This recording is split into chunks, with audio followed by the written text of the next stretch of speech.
L'hécatombe dans la Somme. Mon aventure a commencé dans les premiers jours qui ont suivi le début de la guerre.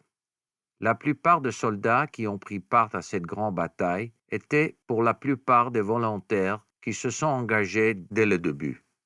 Nous étions surnommés l'armée de Kitchener d'après le secrétaire d'État britannique, Lord Kitchener, qui était sur les affiches de recrutement enrôlant des volontaires dans toute la Grande-Bretagne.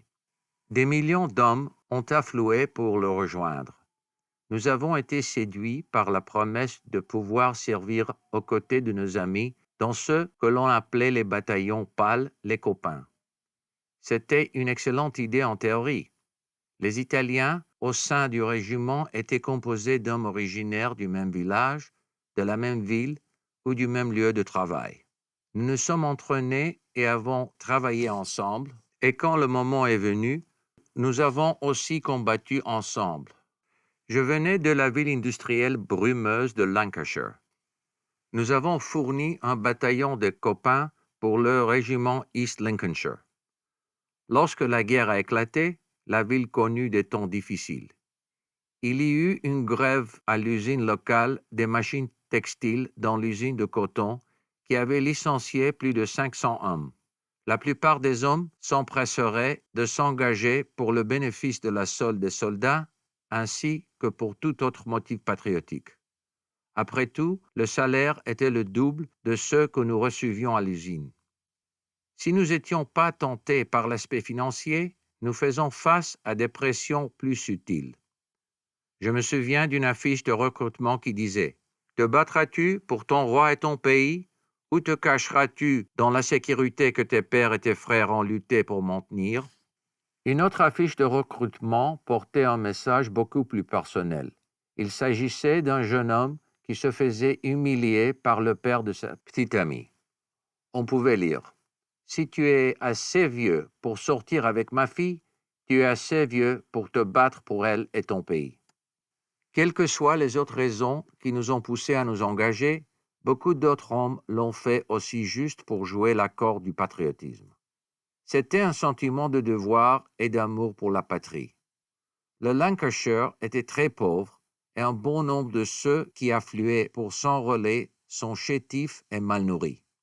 De nombreux hommes échouaient à l'examen médical et furent rejetés comme recrues à leur grande humiliation et déception. Après des protestations dans la région, l'armée britannique a abandonné les normes.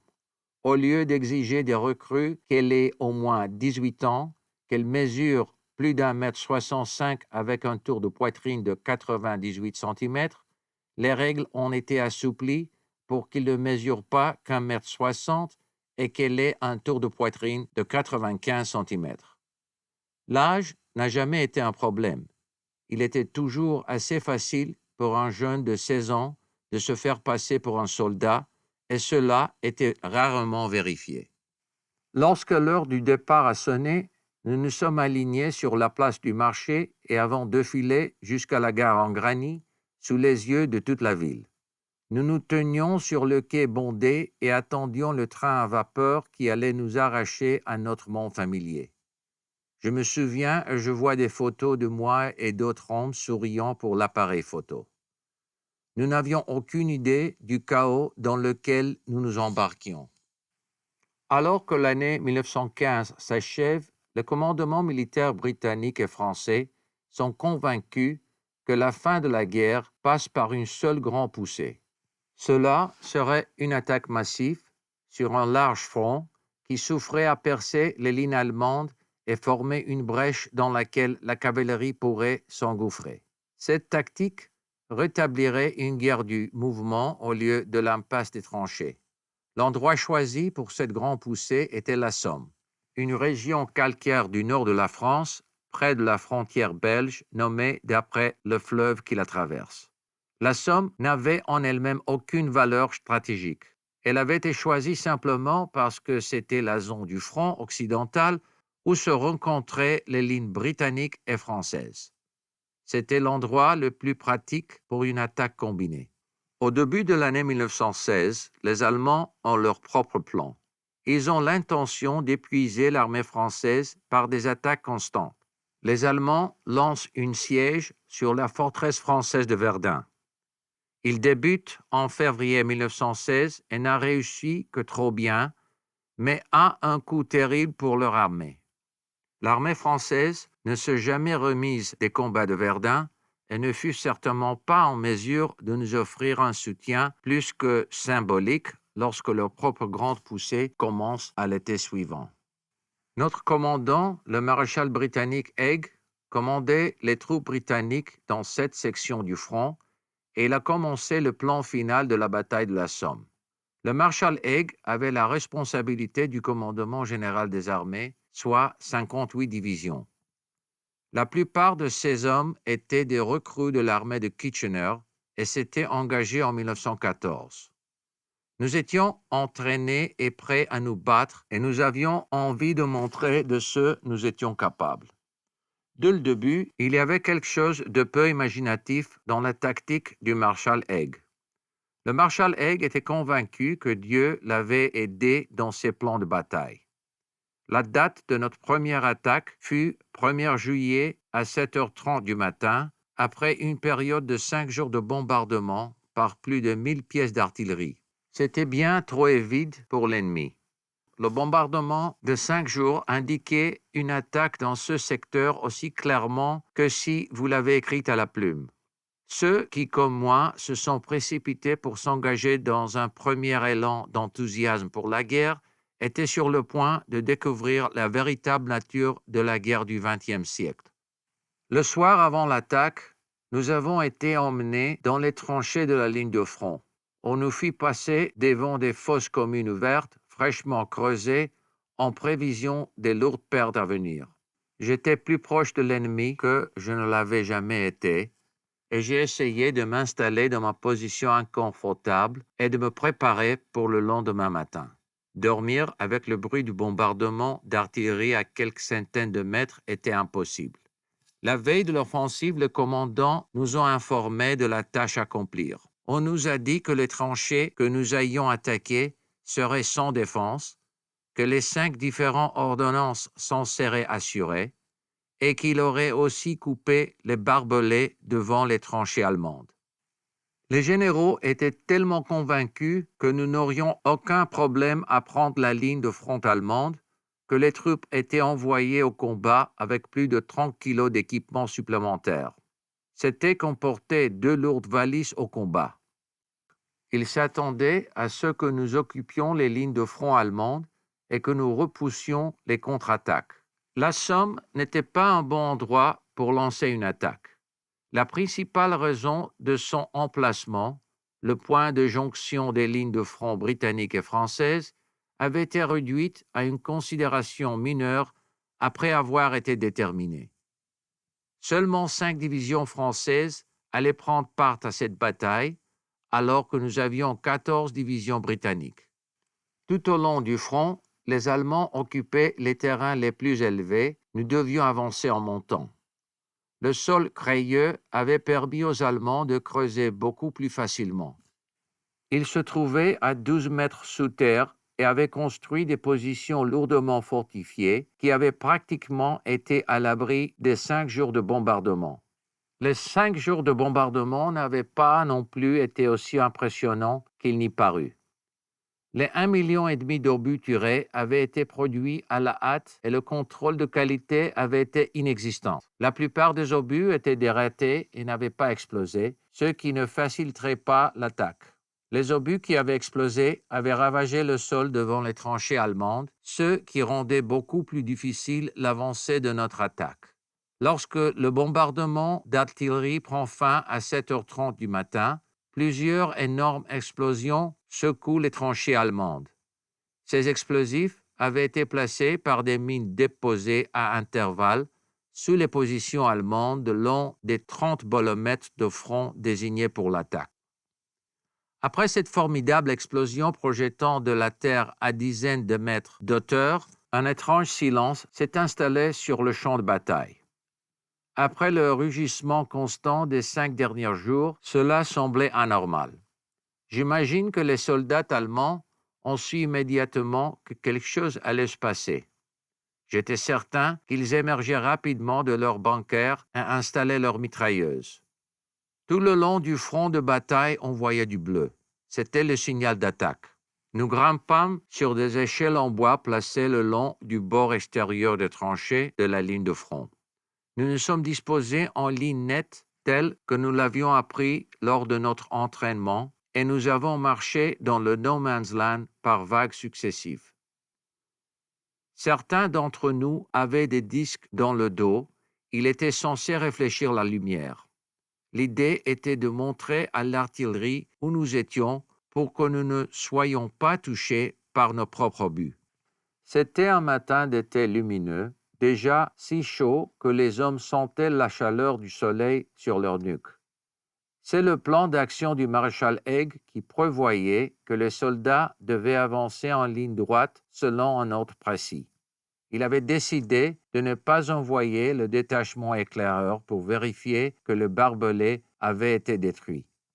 L'idée générale était que nous étions si inexpérimentés que nous étions incapables de suivre autre chose que le plan le plus simple.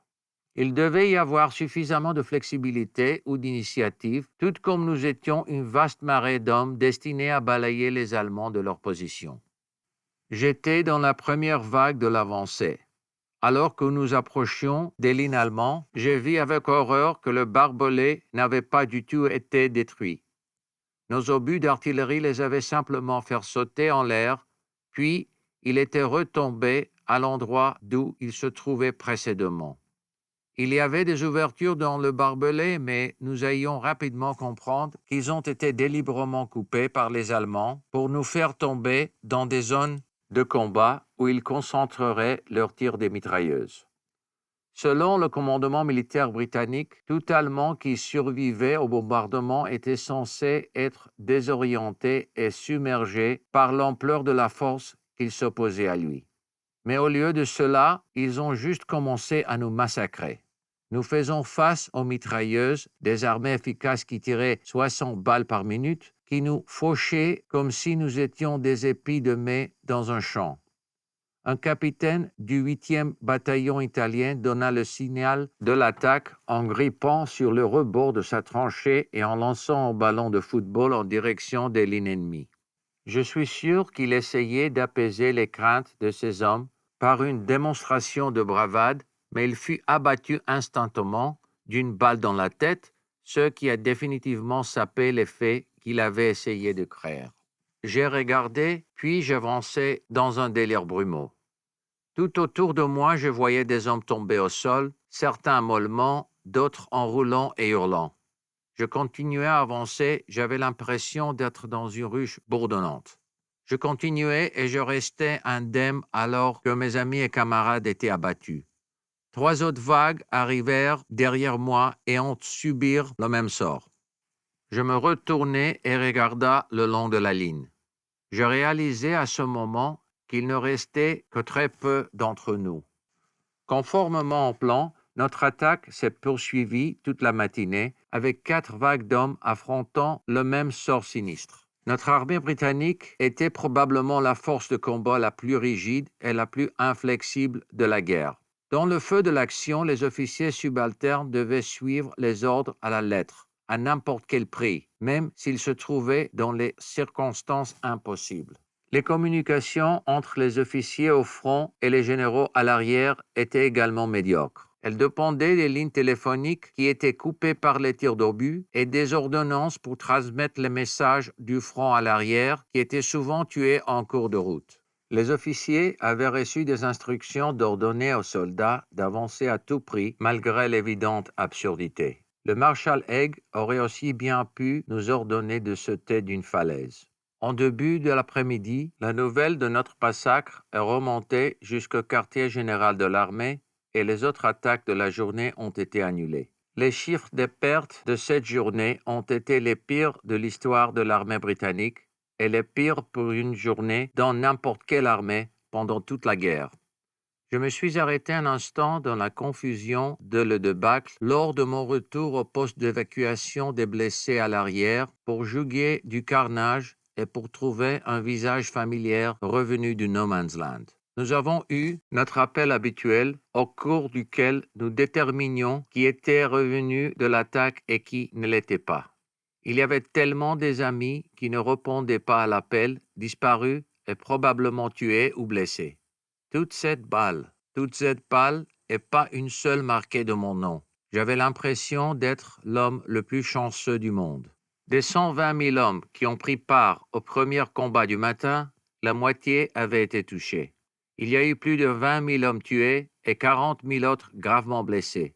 Cette nuit-là, un long filet d'hommes dans le No Man's Land et qu'il avait passé la journée à se cacher dans les cratères sous le soleil brûlant, sont retournés dans leurs tranchées sous couvert de l'obscurité. J'ai découvert plus tard que la presse britannique a rapporté l'attaque en disant que la bataille était une grande victoire et avait décrit le désastre comme un jour de gloire pour l'Angleterre. On pouvait lire « Une poussée lente, continue et méthodique a épargné les vies ». C'est ainsi que ce massacre a été décrit. Je suis sûr que ces rapports visaient à rassurer les familles anxieuses au pays, mais moi et les autres soldats qui avions participé à cette attaque, nous étions en colère. Certains bataillons s'en sortaient avec quelques pertes, mais d'autres avaient terriblement souffert. Un autre bataillon avait commencé la journée avec 24 officiers et 650 hommes. À l'appel du soir, il ne restait plus qu'un seul officier et 50 hommes. Le bataillon de Lancashire, qui était parmi les premiers à attaquer la ligne allemande ce matin-là, avait perdu 594 hommes sur 720 tués, blessés ou disparus dans la première demi-heure de la bataille. Malgré l'absence totale de nouvelles fiables en provenance du front, nos familles du Lancashire commençaient à soupçonner que quelque chose de terrible nous était arrivé. Le flux régulier des lettres en provenance de France s'était arrêté. Une semaine après le début de la bataille, un train rempli de soldats blessés de la Somme s'était brièvement arrêté à la gare de Lancashire en route vers l'hôpital militaire plus au nord. Un passager du train avait interpellé un groupe de femmes sur le quai, les informant que ses copains de Lancashire avaient été massacrés. L'affreuse nouvelle s'est rapidement répandue comme l'air lourd et ternavait l'orage qui plane sur la ville. Des lettres d'hommes blessés assurant leurs familles qu'ils avaient survécu à l'horreur commencèrent à affluer. Les lettres arrivaient en si grand nombre qu'il était évident que quelque chose de très grave s'était produit. Ceux qui avaient reçu des nouvelles se retrouvaient dans une terrible calvaire. Devient-il espérer le meilleur pour l'Ouest ou craindre le pire? Il y a quelque chose d'encore pire avec la Somme et ses 60 000 victimes en une seule matinée. Malgré les pertes, le maréchal Haig reste convaincu que son échec est dû au fait qu'il n'a pas envoyé assez d'hommes. Il pensait que la grande poussée n'avait pas été assez grande. Ainsi, pendant les 5 mois suivants, les volontaires de l'armée de Kitchener allaient alimenter l'hideuse machine de broyer pour être massacrés par milliers, pris dans les barbelés et criblés des balles des mitrailleuses. Il y a eu malgré tout quelques réussites en dépit du carnage. L'attaque de nuit du 14 juillet prend les Allemands par surprise et les tranchées allemandes de la ligne de front sont évaillées sur 8 kilomètres. Le lendemain matin, cette percée est suivie d'une charge de cavalerie, la tactique standard utilisée dans les grandes guerres du XIXe siècle. Lorsque la ligne de front de l'ennemi a été percée, les cavaliers n'avaient pas l'air aussi fringants qu'auparavant. Les vestes rouges avaient été remplacées par du kaki fadasse. Le clairon sonnait pourtant toujours et les lances scintillaient sous le chaud soleil d'été. Comme toutes les charges de cavalerie, c'était un spectacle magnifique. Jusqu'à ce qu'il termine dans une grêle de balles des mitrailleuses, les chevaux qui se débattent et le corps qui tremble. Même les troupes australiennes étaient arrivées, le front occidental se combattait avec un grand courage. 3 semaines après le début de la bataille, un village local fut répi, mais à un prix terrible pour cette maigre victoire. Tant d'hommes avaient été tués qu'un soldat australien m'a décrit l'opération comme la plus sanglante, la plus lourde et la plus pourrie des histoires dans lesquelles les Australiens n'avaient jamais été impliqués. Le 15 septembre 1916, les chars d'assaut sont utilisés pour la première fois dans l'histoire. Nous avions fondé des grands espoirs sur ces nouvelles armes. des mitrailleuses destructrices, comme on les appelait à l'époque. En effet, le plus terrifiant pour un mitrailleur allemand dans sa tranchée était de se trouver nez à nez à un énorme char, ses chenilles métalliques cliquetant et grinçant, avançant lentement pour écraser la défense de barbelés et les balles rebondissant sur son lourd flanc d'acier. Le char d'assaut s'est finalement révélé être l'une des armes les plus efficaces du siècle, malheureusement pas lors de la bataille de la Somme. La plupart tombaient en panne avant même d'avoir pu atteindre la ligne de front. Après ces 40 jours, lorsque la bataille s'arrête finalement en novembre 1916, plus d'1 million d'hommes ont été tués ou blessés. Au total, il y a eu plus de 400 000 pertes britanniques, 200 000 pertes françaises et un demi-million de pertes allemandes. Les adversaires, pour la plupart des soldats de la deuxième armée allemande, ont subi d'énormes pertes à cause de leurs propres généraux qui avaient donné l'ordre que tout terrain gagné par les Britanniques ou les Français devait être repris à tout prix. Le haut commandement allemand avait également interdit l'évacuation volontaire des tranchées. Les soldats avaient l'ordre de maintenir fermement leur position dans les tranchées et lorsqu'ils pouvaient en sortir, ils devaient se frayer un chemin en piétinant les cadavres qui les jonchaient. Après que nos troupes avaient été fauchées par milliers lors de l'attaque des tranchées allemandes de première ligne, les soldats britanniques prenaient finalement une sinistre revanche alors que nos ennemis s'exposaient à un carnage similaire pour regagner le terrain perdu. Je me souviens avoir pensé, vous vous en avez fait voir, maintenant c'est vous qui allez prendre. Les mitrailleurs fauchent impitoyablement et sans relâche les soldats allemands qui se précipitaient aveuglément vers nos balles. Tout avantage militaire positif de cette destruction était imperceptible. Dans certaines zones de long de la ligne de front de 30 km a été redessinée de quelques kilomètres ici et là, mais, comme tant d'autres batailles de la Première Guerre mondiale, la mort à une telle échelle industrielle et ne sert à rien. Les soldats de l'armée britannique ne montreront plus jamais un tel enthousiasme pour la bataille. À partir de ce moment-là, les simples soldats évoqueront la campagne sur la Somme avec un dégoût sincère et amer. Aujourd'hui encore, l'horreur et le carnage des premières heures de ce samedi matin me choquent lorsque je pense à la guerre. Pour ceux qui ont participé et ont survécu, il s'agissait du moment déterminant de leur vie. Je me souviens de la façon dont le premier jour a fusionné avec le second. J'étais sinistrement planté dans une tranchée endommagée et je voyais jour après jour mes camarades soldats vieillir et subissaient des grêles de bombardement qui duraient des jours entiers. Pendant des heures, nous avons prié, transpiré et juré en travaillant sur les tas de craie boueuses et les corps mutilés. Les hommes avaient développé des forces et des aptitudes dont ils n'avaient auparavant aucune conscience. À l'aube du lendemain matin, nous sommes de retour dans la verdure. Je m'appuie pensivement sur mon fusil et je regarde bêtement les hommes épuisés et sales qui dormaient autour de moi. Il ne m'est pas venu à l'esprit de m'allonger jusqu'à ce que quelqu'un me pousse dans les fougères. Il y avait des fleurs parmi les fougères et l'une de mes dernières pensées était de me demander si les fleurs allaient un jour reposer dans les champs du carnage.